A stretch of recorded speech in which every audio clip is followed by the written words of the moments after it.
Joyce mayor മിനിസ്ട്രീസിന്റെ സുഹൃത്തുക്കളും പങ്കാളികളുമാണ് ഈ programme സംപ്രേഷണം ചെയ്യാൻ സാധ്യമാക്കിയത്. പലതും സൂക്ഷിച്ചുവെച്ച് അതിൽ തന്നെ പിടിച്ചുകൊണ്ടിരുന്നാൽ നല്ലൊരു ജീവിതം ജീവിക്കാൻ നിങ്ങൾക്ക് സാധിക്കില്ല. ഞാൻ ഇപ്പോൾ ചെയ്യുന്നത് ചെയ്യാൻ കാരണം ദൈവത്തിന്റെ ശക്തി എന്നെ രൂപാന്തരപ്പെടുത്തിയതുകൊണ്ടാണ്. അത് അവൻ നിങ്ങൾക്കും ചെയ്യുന്നതാണ്. ദൈവവചനത്തിൽ എല്ലാത്തിനുമുള്ള താക്കോലുണ്ട്. ഞാൻ ജോയ്സ് മേയർ. ദൈവം നിങ്ങളുടെ എല്ലാ മുറിവുകളെയും സൗഖ്യമാക്കും എന്ന് ഞാൻ വിശ്വസിക്കുന്നു. ദൈവം നിങ്ങളെ എന്തുമാത്രം സ്നേഹിക്കുന്നുണ്ടെന്ന് കേൾക്കാൻ നമുക്കിഷ്ടമാണ്. അതേസമയം വളർച്ചയെക്കുറിച്ച് നല്ല കാര്യങ്ങൾ കേൾക്കുന്നതും നന്നായിരിക്കും. പ്രത്യേകിച്ച് ഇന്ന് നാം ഈ ലോകത്തിൽ ജീവിക്കുന്നത് ശക്തവും നല്ലതും അതേസമയം അപകടകരമായ ഒരു ലോകത്താണ്.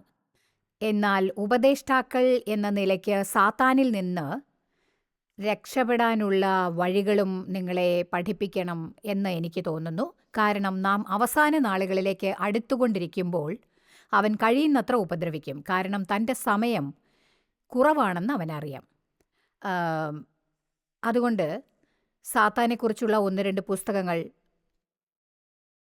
ഞാൻ ഓർഡർ ചെയ്തിട്ടുണ്ട്. അതിൽ നിന്ന് എനിക്ക് മനസ്സിലായി സാത്താൻ എന്തുമാത്രം നുണയനാണെന്നും നമ്മുടെ ചിന്തകളെക്കുറിച്ചുള്ള പലതും ഞാൻ മറന്നുപോയിട്ടുണ്ടെന്നും അതിൽ കൂടുതൽ ശ്രദ്ധിക്കണം എന്നും. നിങ്ങൾക്കറിയാമോ, സാത്താൻ ചിന്തകൾ, വികാരങ്ങൾ എന്നീ 2 വഴികളിലൂടെയാണ് നമ്മെ നിയന്ത്രിക്കാൻ ശ്രമിക്കാറ്. അതെനിക്കറിയാം. ചിന്തകൾ നമ്മുടെ വികാരങ്ങളെ ബാധിക്കും. ഉദാഹരണത്തിന്, ഒരാവശ്യവുമില്ലാത്ത പലതും വികാരം കാരണം എടുത്തുചാടി വാങ്ങിയിട്ടുള്ള എത്ര പേരാണ് ഇന്നിവിടെ വന്നിട്ടുള്ളത്? നാം എല്ലാവരും ചിലപ്പോൾ അത് ചെയ്യാറുണ്ട്. എന്നാൽ ആവർത്തിച്ച് അത് ചെയ്യുകയാണെങ്കിൽ നിങ്ങൾ വലിയൊരു സാമ്പത്തിക പ്രശ്നത്തിൽ കുടുങ്ങും. താമസിയാതെ അടച്ചു തീർക്കാവുന്നതിനേക്കാൾ കൂടുതൽ കടക്കാരാവും. ഒരു കാര്യം പറയട്ടെ, കടം. ഭാര്യയും ഭർത്താവും കടത്തിനെക്കുറിച്ച് വഴക്കിടും. കടം കാരണമുണ്ടാകുന്ന സമ്മർദ്ദമാണ് പലപ്പോഴും വിവാഹമോചനത്തിന്റെ പ്രധാന കാരണം. പരസ്പരം പറഞ്ഞ് തീർക്കാൻ സാധിക്കാതെ പോകുന്നത് കൊണ്ടാണത്. ചൂടുപിടിച്ച വാഗ്വാദത്തിനിടയിൽ പറഞ്ഞ വാക്കുകളാണ് ഡൈവോഴ്സിന് കാരണം എന്ന് മനസ്സിലാക്കിയിട്ടുള്ള എത്ര പേരാണ് ഇവിടെ ഉള്ളത്? പറയൂ. അതുകൊണ്ട് ഈ 2 കാര്യങ്ങളാണ് സാത്താൻ നിങ്ങളെ സ്വാധീനിക്കാൻ ഉപയോഗിക്കുന്നതെന്ന് ഓർമ്മ വേണം. അവൻ മനസ്സിനെ തെറ്റായ കാര്യങ്ങൾ കൊണ്ട് സമ്മർദ്ദമുണ്ടാക്കും. നിങ്ങളെക്കുറിച്ച് മോശമായി പറയാൻ അവന് ഇഷ്ടമാണ്. നിങ്ങളെക്കുറിച്ച് നിങ്ങളെക്കൊണ്ട് അവൻ മോശമായി പറയിപ്പിക്കും. നിങ്ങളെക്കുറിച്ച് മോശമായി പറയുന്ന എത്ര പേരുണ്ട് ഇവിടെ? ഇല്ലെന്നാണ് എല്ലാവരും പറയുക. ഇല്ല ഇല്ല ഇല്ല ഇല്ല ഇല്ല. മാമ പറയുന്നു ഇല്ല, അങ്ങനെ ചെയ്യാൻ പാടില്ല. കാരണം മറ്റുള്ളവർ നിങ്ങളെക്കുറിച്ച് പറയുന്നതിനേക്കാൾ നിങ്ങൾ സ്വയം പറയുന്നതാണ് പ്രധാനം. അതുകൊണ്ട് ഇങ്ങനെ പറയരുത്, ഞാൻ മണ്ടനാണ്, തടിയനാണ്, വിരൂപിയാണ്, ഒന്നും ശരിയായി ചെയ്യാനാവുന്നില്ല. ദൈവം നിങ്ങളെക്കുറിച്ച് പറയുന്നത് നിങ്ങൾ പറയണം. ദൈവം എന്നെ സ്നേഹിക്കുന്നു, എനിക്ക് ക്രിയാത്മകതയുണ്ട്, എനിക്ക് താലന്തുണ്ട്, എനിക്ക് സാമർഥ്യമുണ്ട്, എൻ്റെ മുന്നിൽ ഒരു നല്ല ഭാവി വെച്ചിട്ടുണ്ട്, എല്ലാ കാര്യങ്ങളും നന്മയ്ക്കായി കലാശിക്കും. അതുകൊണ്ട് നാം സാത്താനെക്കുറിച്ച് എന്നത്തെക്കാളും സൂക്ഷിക്കണം. സാത്താനെ ഭയപ്പെടരുതെന്ന് ഞാൻ പറഞ്ഞു തന്നിട്ടില്ലേ? എന്നാൽ അവൻ്റെ ശക്തിയെ ബഹുമാനിക്കണം. അവനെ നാം കളിയാക്കരുത്, കോമാളിയാക്കരുത്. കാരണം അവൻ അലറുന്ന സിംഹത്തെ പോലെ ആരെ വിഴുങ്ങേണ്ടു എന്ന് അലഞ്ഞുകൊണ്ടിരിക്കുകയാണ്. അവൻ കബളിപ്പിക്കും. അതുകൊണ്ട് നിങ്ങളുടെ ചിന്തകളെക്കുറിച്ച് സ്വയം ചിന്തിക്കില്ല എന്ന് നിങ്ങൾ ഒരു തീരുമാനമെടുക്കണം. മനസ്സ് യുദ്ധക്കളമാണ്. മനസ്സൊരു യുദ്ധക്കളമാണ്. അവിടെയാണ് സാത്താൻ നിങ്ങളോട് പൊരുതുക. അവൻ പറയുന്ന നുണകൾ നിങ്ങൾക്ക് വിശ്വസിക്കാൻ കഴിഞ്ഞാൽ നിങ്ങൾ കബളിപ്പിക്കപ്പെടും. ഏതൊരു വഞ്ചനയും അന്ത്യകാലത്തെ ഏറ്റവും വലിയ ആക്രമണമാണ്. യേശു മത്തായി 24 പറഞ്ഞു, വഞ്ചിക്കപ്പെടാതിരിപ്പാൻ സൂക്ഷിച്ചുകൊള്ളുവിൻ. ഇന്ന് ലോകത്തിൽ അനേകം വഞ്ചനകളുണ്ടെന്ന് പറയാൻ എത്ര പേർക്ക് സാധിക്കും? നിങ്ങൾക്കറിയാമോ ഏതാണ് ഏറ്റവും വലിയ വഞ്ചനയെന്നറിയാമോ? തെറ്റായ കാര്യങ്ങൾ ശരിയാണെന്ന് വിചാരിക്കാൻ തുടങ്ങുമ്പോൾ അതുപോലെ ശരിയായത് തെറ്റാണെന്നും. ഈ അടുത്ത് TV-യിൽ ഞാനൊരു പ്രോഗ്രാം കണ്ടു. ഡയലോഗ് കേട്ട് ഞാൻ ഞെട്ടിപ്പോയി. മൊത്തം കേട്ട ശേഷമാണ് മനസ്സിലായത് ഏതോ സിനിമയിലെ ഡയലോഗാണ് ഞാൻ കേട്ടതെന്ന്. അതേതോ ഒരു സിനിമയിലെ ഡയലോഗായിരുന്നു ഞാൻ കേട്ടത്. ആ, ആരോ കൊല്ലപ്പെട്ടു, എന്നിട്ട് ഒരു പോലീസുകാരി ഒരാളെ ചോദ്യം ചെയ്യാൻ വന്നു. ആ, ചോദ്യം ചെയ്യുമ്പോൾ പറഞ്ഞു, അയാളുടെ ഭാര്യ മറ്റൊരാളുടെ കൂടെ ആയിരുന്നു എന്ന്. പോലീസുകാരി എന്തൊക്കെയോ ചോദിച്ചു. അയാൾ പറഞ്ഞു, ഞങ്ങളുടേത് ഓപ്പൺ മാരേജ് ആയിരുന്നു എന്ന്. അതെന്താണെന്ന് അറിയില്ലെങ്കിൽ പറയാം. രണ്ടുപേർക്കും ആരുടെ കൂടെയും പോകാം, രണ്ടുപേരും അത് കാര്യമാക്കില്ല, അതിനുള്ള സ്വാതന്ത്ര്യമുണ്ട്. എന്തൊരു വിഡ്ഢിത്തമാണ്. പക്ഷേ ഏതായാലും അയാൾ പറഞ്ഞത് അങ്ങനെയാണ്. അവരങ്ങനെയായിരുന്നു കുടുംബം നടത്തിക്കൊണ്ടിരുന്നത്. പോലീസുകാരിക്ക് അത് അംഗീകരിക്കാനായില്ല. അവർ പറഞ്ഞു, ഇതെന്തൊരു ലൈഫ് സ്റ്റൈലാണ്. പക്ഷെ അയാൾ പറഞ്ഞത് അങ്ങനെയാണ്. ഞാൻ കരുതി ഇന്നത്തെ ലോകം അങ്ങനെയാണ്. അയാൾ പറഞ്ഞു, ഇന്നത്തെ ലോക നിലവാരമനുസരിച്ച് ആ, ഇന്നത്തെ നിലവാരമനുസരിച്ച് എൻ്റെ സന്തോഷത്തിനായി ഞാൻ ചെയ്യുന്നതിന് എന്നെ നിങ്ങൾ കുറ്റപ്പെടുത്തരുത്. ഇതിനെക്കുറിച്ച് ആലോചിക്കൂ. ഇങ്ങനെയല്ലേ ഇന്ന് ലോകത്ത് നടക്കുന്നത്? എനിക്കിഷ്ടമുള്ള എന്തും ചെയ്യാനുള്ള സ്വാതന്ത്ര്യം എനിക്കുണ്ട്. എന്നെ ചോദ്യം ചെയ്യാൻ നിങ്ങൾക്ക് അവകാശമില്ല. എന്നെ കുറ്റപ്പെടുത്തിയാൽ എൻ്റെ സന്തോഷത്തിനു വേണ്ടി ഞാൻ ചെയ്യുന്നതിനേക്കാൾ മോശമാണ് നിങ്ങളുടെ കുറ്റപ്പെടുത്തൽ. എന്നാൽ ഞാൻ പറയട്ടെ, നാം ഈ ലോകത്താണെങ്കിലും അതിൻ്റെ അടിമയാവരുത്. നാം ലോകരെ പോലെ ആവാതെ സൂക്ഷിക്കണം. നാം ഒരിക്കലും മറ്റുള്ളവരെ പോലെ ആവരുത്. നാം ഏറ്റവും നല്ലതും ഏറ്റവും മോശവുമായ കാലത്താണുള്ളത്. അതിൻ്റെ നല്ല വശം എടുക്കുക. കാരണം ബൈബിൾ അത് വ്യക്തമാക്കുന്നുണ്ട്. ദൈവം നമ്മെ സമയപരിധിക്കുള്ളിലും സ്ഥലങ്ങളിലും വെച്ചിരിക്കുന്നു. നാം ചരിത്രത്തിലെ ഈ കാലത്ത് ഉൽക്ക പൊട്ടി വീഴുന്നതുപോലെ വീണതല്ല. അതിനാൽ അന്ത്യകാലത്ത് നമുക്കൊരു ഭാഗം കളിക്കാനുണ്ട്. നമുക്കൊരു വലിയ ഉണർവുണ്ടാകുമെന്ന് ഉറപ്പാണ്. ശരിയാണ്, ഇതെന്റെ ചിന്തയാണ്. നമുക്കൊരു വലിയ ഉണർവുണ്ടാകും. യേശുവിനെ സ്വീകരിക്കാൻ നമുക്ക് അവസാനമായി ഒരവസരം കിട്ടും. പിന്നീട് സഭയിൽ സന്തോഷവും അതിനുശേഷം കഷ്ടപ്പാടും ഉണ്ടാവുമെന്ന് ഞാൻ വിശ്വസിക്കുന്നു. നമ്മളെല്ലാവരും പോയി കഴിഞ്ഞാൽ അവരെന്ത് ചെയ്യുമെന്ന് എനിക്കറിയില്ല. കാരണം പരിശുദ്ധാത്മാവ് പോയ ശേഷം ഭൂമിയുടെ അവസ്ഥ വളരെയധികം ശോചനീയമാകും. രക്ഷപ്പെടാൻ അപ്പോഴും ജനങ്ങൾക്കൊരു അവസരമുണ്ടാവും. പക്ഷേ അത് കൂടുതൽ കഠിനമുള്ളതായിരിക്കും. പിന്നീട് ക്രിസ്തു അനേകായിരം വർഷം നമ്മെ ഭരിക്കും. എന്നാൽ തീർച്ചയായും മഹായുദ്ധമുണ്ടാകും. എനിക്കിതേ അറിയാവൂ. ഞാൻ പറഞ്ഞില്ലേ, ഞാൻ അന്ത്യകാല ഉപദേഷ്ടാവല്ല, അന്ത്യകാലത്തെപ്പറ്റി പഠിപ്പിക്കുകയുമല്ല. പക്ഷേ ഇതൊക്കെയാണ് സംഭവിക്കാൻ പോകുന്നത് എന്നെനിക്കറിയാം. നിങ്ങൾ അതിനെക്കുറിച്ച് വേറെ വിധത്തിൽ മനസ്സിലാക്കിയാൽ സാരമില്ല. പക്ഷേ അവസാന കാലത്ത് നമുക്ക് ചെയ്യാവുന്ന ഏറ്റവും നല്ലത് ദൈവത്തിന് കീഴടങ്ങണം. ആ, സ്നേഹത്തിൽ നടക്കുക. സ്നേഹം, സ്നേഹം, സ്നേഹം, സ്നേഹം, സ്നേഹം. യേശു പറഞ്ഞു, ഞാനൊരു പുതിയ കൽപ്പന നിങ്ങൾക്ക് തരുന്നു. ഞാൻ നിങ്ങളെ സ്നേഹിച്ചതുപോലെ തമ്മിൽ തമ്മിൽ സ്നേഹിപ്പിൻ. ഇതിനാൽ നിങ്ങൾ എൻ്റെ ശിഷ്യന്മാരാണെന്ന് എല്ലാവരും അറിയും. ഇത് മനസ്സിലായോ? ഇതിനാൽ ഈ സ്നേഹത്താൽ നിങ്ങൾ എൻ്റെ ശിഷ്യന്മാരാണെന്ന് സകലരും അറിയും. അതിന് നാം പരസ്പരം സ്നേഹമുള്ളവരായി നടക്കാൻ ആരംഭിക്കണം. അത് നമുക്ക് വീട്ടിൽ നിന്ന് ആരംഭിക്കാൻ സാധിക്കും. നമ്മുടെ വീട്ടിൽ നിന്ന്. ആമേൻ. എപ്പോഴും നിങ്ങൾ സ്വന്തം നാട്ടുകാരെക്കുറിച്ച് നന്നായിട്ട് അറിയാമെന്ന് കരുതി അവരോട് സ്നേഹം കാണിച്ചിട്ട് കാര്യമില്ല.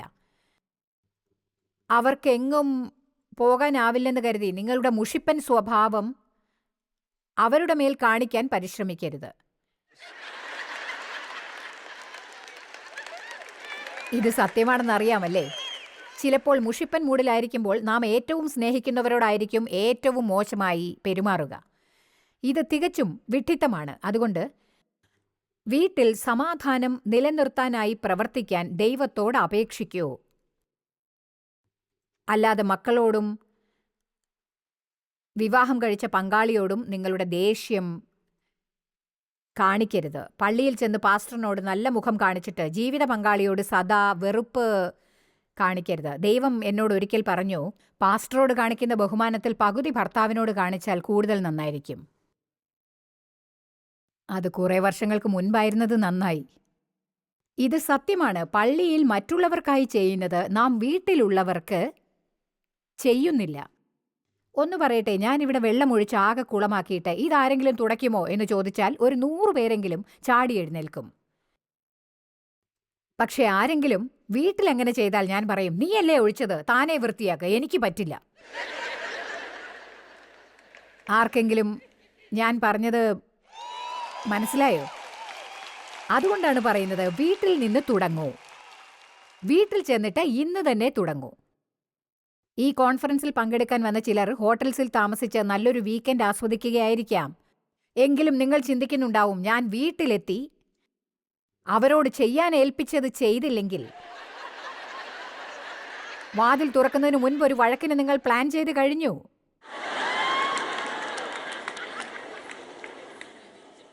ഇവിടെ വന്നത് നല്ലതിനായിരുന്നു എന്ന് വീട്ടിലുള്ളവരെ കാണിക്കണം. നിങ്ങൾക്കറിയാമോ, ഒരു പ്രയോജനവും ഇല്ലാതാക്കരുത്. കമോൺ, ഞാൻ പറഞ്ഞത് സത്യമാണ്. വീട്ടിൽ ചെന്ന് മാറ്റം കാണിച്ചാൽ അടുത്ത വർഷം നിങ്ങൾക്ക് ഇവിടെ വരാനുള്ള പണം അവരടയ്ക്കും. ആമേൻ. ഇതാണ് ദൈവവചനം നമുക്ക് വേണ്ടി ചെയ്യുന്നത്. അതുകൊണ്ട് യേശു പറഞ്ഞു, അവർ യേശുവിനോട് ചോദിച്ചു, മത്തായി 22 തോന്നുന്നു, ഏതാണ് ഏറ്റവും പ്രധാനപ്പെട്ട കൽപ്പന? നിന്റെ ദൈവമായ കർത്താവിനെ പൂർണ്ണ ഹൃദയത്തോടും പൂർണ്ണ മനസ്സോടും പൂർണ്ണ ശക്തിയോടും സ്നേഹിക്കുവിൻ. അതുപോലെ രണ്ടാമത്തേത്, നിന്റെ അയൽക്കാരനെ നിന്നെപ്പോലെ സ്നേഹിക്കുവിൻ. നിങ്ങൾ നിങ്ങളെ തന്നെ സ്നേഹിക്കാൻ ബാധ്യസ്ഥരാണ്, സ്വാർത്ഥതയോടെയും സ്വകേന്ദ്രീകൃതയോടെയും അല്ല, സമീകൃതയോടെ.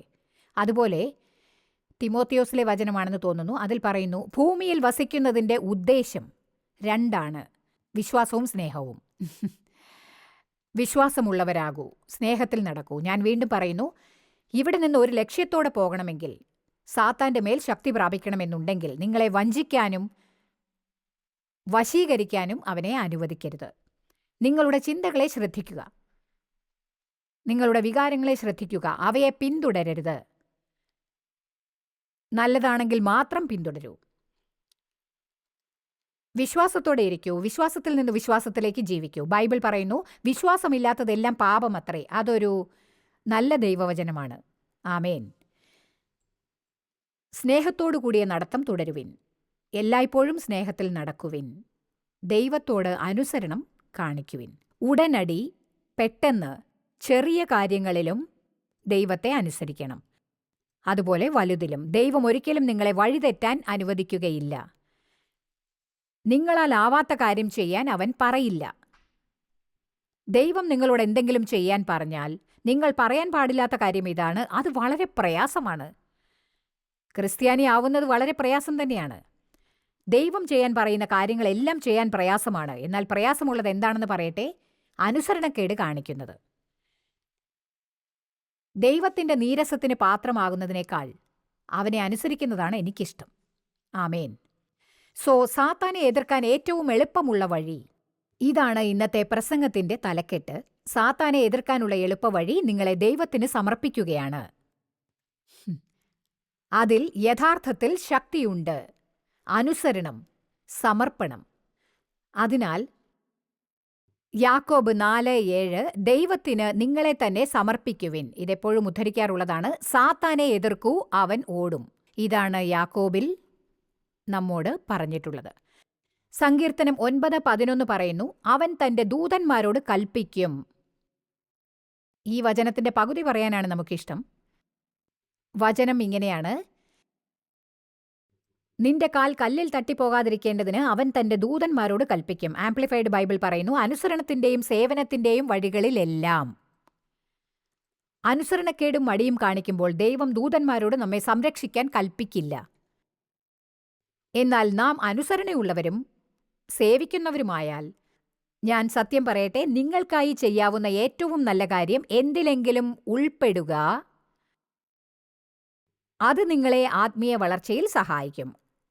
ആഴ്ചതോറും ബൈബിൾ സ്റ്റഡിയിൽ ചേരുക, ചെറിയ സംഘങ്ങളിൽ ചേരുക, ആരോടെങ്കിലും ഉത്തരവാദിത്വമുള്ളവരുടെ കൂടെ കൂടുക. മടി കാരണം 3 മാസം പള്ളിയിൽ പോകില്ലെന്ന് തീരുമാനിച്ചിരിക്കുകയാണെങ്കിൽ നിങ്ങൾ എവിടെയാണെങ്കിലും ആരെങ്കിലും വിളിക്കും. ആമേൻ. അതെ, ചർച്ചിൽ പതിവായി വരുന്നത് ഇവിടെ ഇരുന്നു കൊണ്ട് സ്റ്റേജിലെ പ്രാസംഗികനെ ചീത്ത വിളിക്കാനല്ല.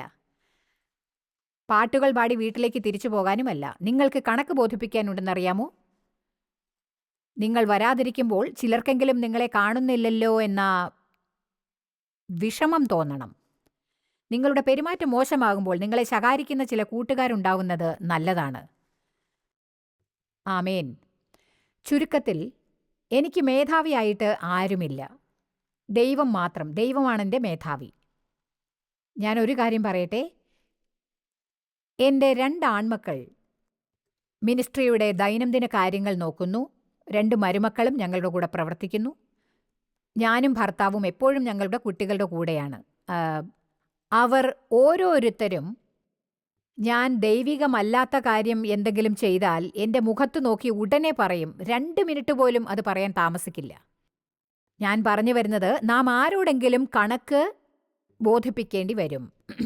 നമുക്ക് തെറ്റിപ്പോകുന്ന അപകടകരമായ സ്ഥിതികളിൽ ഒന്ന് ആർക്കും കണക്ക് ബോധിപ്പിക്കാതിരിക്കുന്നതാണ്. നിങ്ങൾക്ക് ഇഷ്ടം പോലെ എന്തും ചെയ്യാം.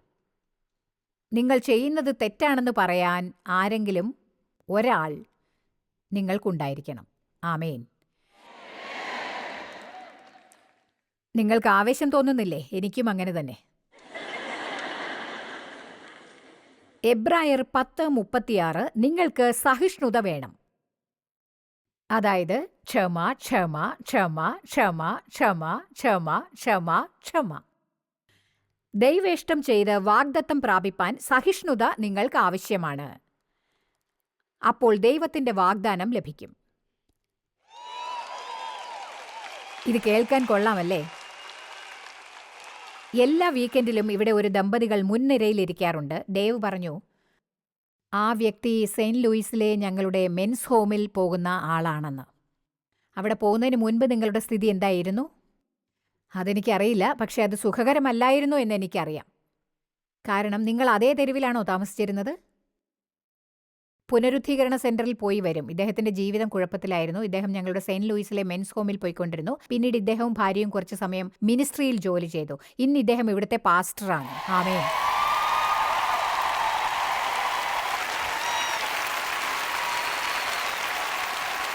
ദൈവത്തിന് ജനങ്ങളുടെ ജീവിതത്തിൽ അത്ഭുതങ്ങൾ ചെയ്യാനാവും. ആമേൻ.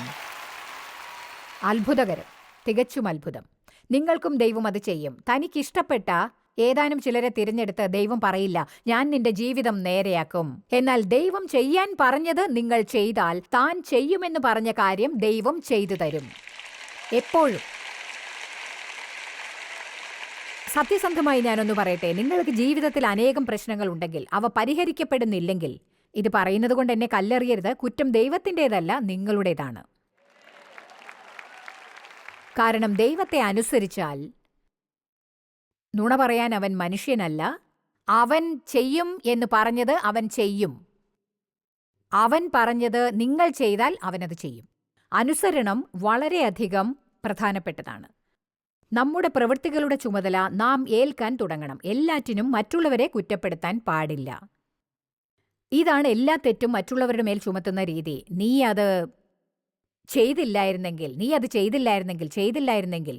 ഞാൻ ഈ ഒഴിവ് കഴിവ് എത്ര പ്രാവശ്യം ഉപയോഗിച്ചു. ഞാൻ പീഡനത്തിന് ഇരയാവാതിരുന്നെങ്കിൽ ഇനി എനിക്ക് തിരിച്ചുപോയി പീഡനത്തിൽ നിന്ന് രക്ഷപ്പെടാനാവില്ല. അതുകൊണ്ട് ആ ഒഴിവ് കഴിവ് ഞാൻ അവസാനിപ്പിച്ചേ തീരൂ. എന്നിട്ട് പറയണം, ശരി, ഞാൻ പീഡിപ്പിക്കപ്പെട്ടു, സാത്താൻ അവന്റെ ദിവസം കിട്ടി, ഇനി ദൈവത്തിന്റെ ദിവസമാണ്. ആമേൻ.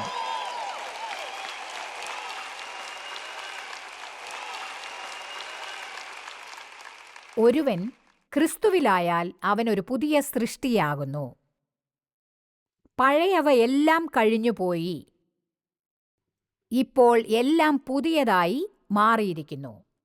ദൈവത്തിന്റെ കരങ്ങളിൽ നമ്മൾ പുതിയ കളിമണ്ണാവും. നമ്മെ രൂപപ്പെടുത്താനും അവന്റെ ഹിതപ്രകാരം നമ്മെ മാറ്റുവാനും ആദ്യം നാം അവനെ അനുവദിക്കണം. ഇത് കേൾക്കൂ. അതിനെ സംരക്ഷിച്ച് അതിൽ പറ്റിപ്പിടിച്ചാൽ ആർക്കും ഒരു നല്ല ജീവിതം ഇല്ലാതെ പോവില്ല. ഇത് ഒറ്റ രാത്രി കൊണ്ടുണ്ടാവില്ല. അതത്ര എളുപ്പമല്ല. പക്ഷെ ഒരു കാര്യം പറയാം, ദൈവത്തോടത്തുള്ള മോശമായ ദിവസം അവനെ കൂടാതെയുള്ള നല്ല ദിവസത്തേക്കാൾ ഉത്തമമാണ്. ആമേൻ. ഒരു മീറ്റിംഗിൽ പങ്കെടുക്കാൻ വന്ന ഒരു സ്ത്രീയെക്കുറിച്ച് ഞാൻ ഓർക്കുന്നു. മീറ്റിങ്ങുകൾ ചെറിയ തോതിൽ നടക്കുന്ന സമയമായിരുന്നു അത്. അവസാനം ഞാൻ ജനങ്ങൾക്കായി ആൾട്ടറിൽ പ്രാർത്ഥിക്കാൻ നിന്നു. അവർ കയറി വന്നു, ഇടുപ്പിൽ കൈകുത്തിക്കൊണ്ട് പറഞ്ഞു, "എന്റെ പണം തിരിച്ചുതാ." ഞാൻ ചോദിച്ചു, "നിങ്ങൾ എന്തിനെക്കുറിച്ചാണ് പറയുന്നത്?" അവർ പറഞ്ഞു, "നിങ്ങൾ പറഞ്ഞതുപോലെ ഞാൻ 2 ആഴ്ച ചെയ്തു, എന്നിട്ടും എന്റെ ജീവിതത്തിന് മാറ്റമുണ്ടായിട്ടില്ല." സത്യത്തിൽ ഞാൻ അവരുടെ മുഖത്ത് നോക്കി ചിരിച്ചുപോയി. ഞാൻ ചോദിച്ചു, 2 ആഴ്ചയോ? സാത്താന് നിങ്ങൾ 40 50 വർഷം കൊടുത്തിട്ട് ദൈവം 2 ആഴ്ച കൊണ്ട് ശരിയാക്കണമെന്നാണോ പറയുന്നത്?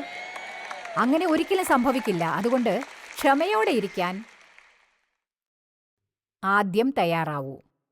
എന്നിട്ട് സമയം കൊടുക്കൂ. കാരണം ദൈവത്തെക്കുറിച്ച് ഞാൻ ഒന്ന് പറയാം. ദൈവത്തിന് ധൃതിയില്ല. ചിലപ്പോൾ ധൃതിപ്പെടണമെന്ന് നാം ആഗ്രഹിക്കാറില്ലേ? ഞാൻ ധൃതിപ്പെടും, പക്ഷേ ദൈവം ധൃതിപ്പെടില്ല. അവന്റെ വേഗത നമ്മുടേതുപോലെയല്ല. ആമേൻ. നന്മ ചെയ്യുന്നതിൽ മടുത്തു പോകരുത്. തളർന്നു പോകാഞ്ഞാൽ തക്ക കാലത്ത് നാം കൊയ്യും. തമാശ ഇതാണ്, തക്ക കാലം എപ്പോഴാണെന്ന് ആർക്കും അറിയില്ല.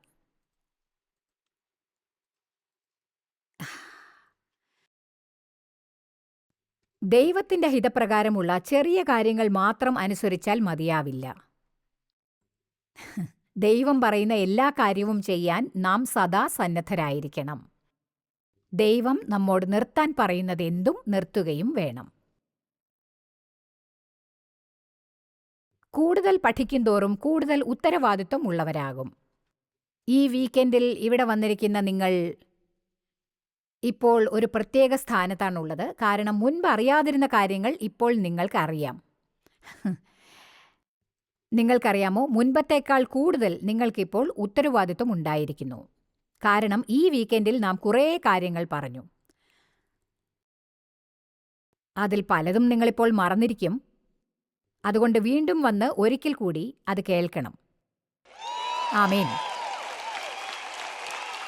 അതായത് തിങ്കളാഴ്ച രാവിലെ TV ഓൺ ചെയ്ത് വീണ്ടും കാണണം. ഇനിയും 4 മാസത്തോളം ഈ കോൺഫറൻസ് TVയിൽ കാണാനാവും. അതിൽ നിങ്ങളെയും കാണാനാവും. അതിനാൽ ഒരുങ്ങി വരണം. ചെറിയ കാര്യങ്ങൾ അനുസരിക്കാതെ ദൈവം പറഞ്ഞ വലിയ കാര്യങ്ങളെക്കുറിച്ച് വിഷമിക്കരുത്. കുറുനരികളാണ് മുന്തിരിവള്ളി നശിപ്പിക്കുന്നത്.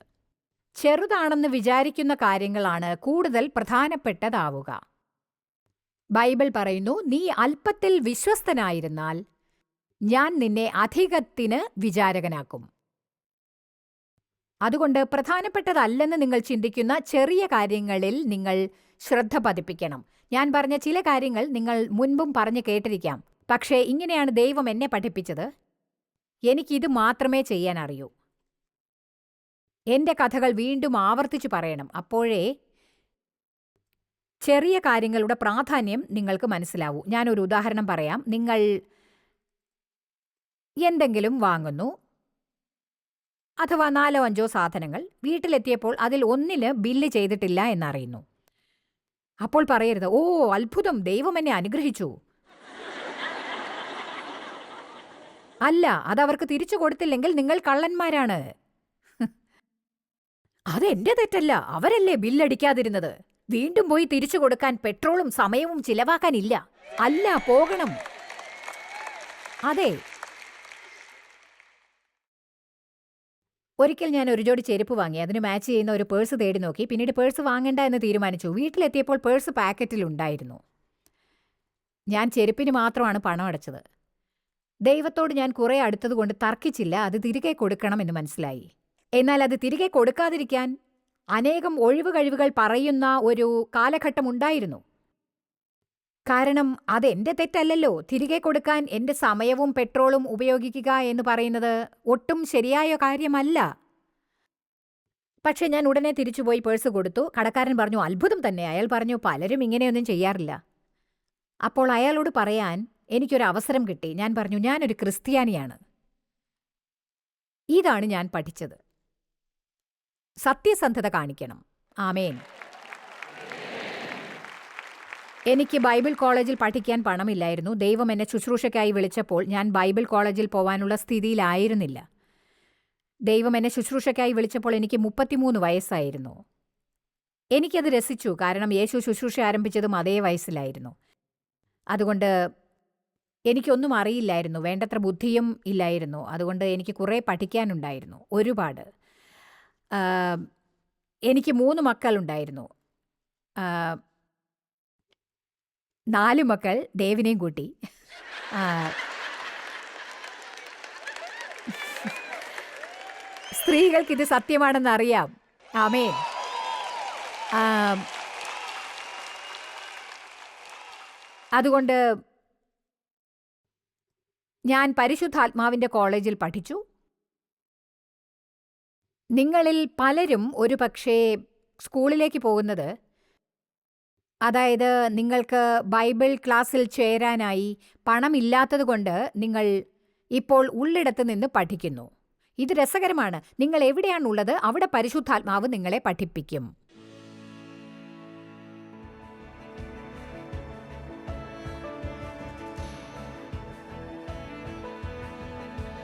ജോയ് സി മേയർ മിനിസ്ട്രീസിന്റെ സുഹൃത്തുക്കളും പങ്കാളികളുമാണ് ഈ പ്രോഗ്രാം സംപ്രേഷണം ചെയ്യാൻ സാധ്യമാക്കിയത്.